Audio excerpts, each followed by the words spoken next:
এই 4টে নাম্বার জেনে রাখা সবার জন্যই খুবই গুরুত্বপূর্ণ, যাতে এই নাম্বারগুলো হারিয়ে না যায় কিংবা এই নাম্বারগুলোকে সময় মতো কাজে লাগানোর জন্য এই 4টে নাম্বার আপনার ফোনে সেভ করে রাখুন। প্রথমত হচ্ছে যে 1930, অর্থাৎ এটা হচ্ছে সাইবার হেল্পলাইন নাম্বার। যদি আপনার অ্যাকাউন্ট থেকে টাকা কেটে যায় কিংবা কেউ যদি ফোন কলে কিংবা হোয়াটসঅ্যাপে কেউ যদি আপনাকে গালিগালাজ করে, কেউ যদি আপনাকে হুমকি দেয়, তাহলে আপনি এই 1930 নাম্বারে কমপ্লেন করতে পারেন। নাম্বার 2 হচ্ছে 1915, অর্থাৎ 1915। এটি হচ্ছে কনজিউমার হেল্পলাইন নাম্বার। যদি কোনো দোকানদার আপনার সাথে মিসবিহেভ করে কিংবা কোনো দোকানদার যদি প্রিন্ট দামের থেকে বেশি দাম চায় কিংবা কোনো দোকানদার যদি আপনাকে ভুলভাল মাল দিয়ে থাকে, অন্য কোনো মাল দিয়ে থাকে, সেই ক্ষেত্রে আপনি এই 1915 নাম্বারে কল করে তার কমপ্লেন করতে পারেন।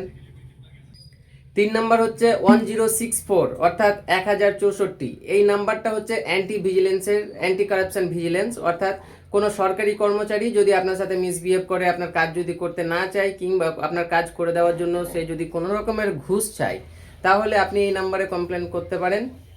এবং 4 নাম্বার হচ্ছে 1091। এটি হচ্ছে ওমেন্স হেল্পলাইন নাম্বার, মানে কোনো মহিলার সাথে যদি কোনো ধরনের অপরাধ হয় তাহলে এই নাম্বারে কমপ্লেন করতে পারেন। সর্বদা সতর্ক থাকুন, সুস্থ থাকুন, শুনতে থাকুন আমাকে এবং ফলো করুন advocate MH Rahman Facebook page এবং ইউটিউব চ্যানেলকে। চলুন দেখা হচ্ছে অন্য কোনো ভিডিওতে, ততক্ষণ পর্যন্ত ধন্যবাদ।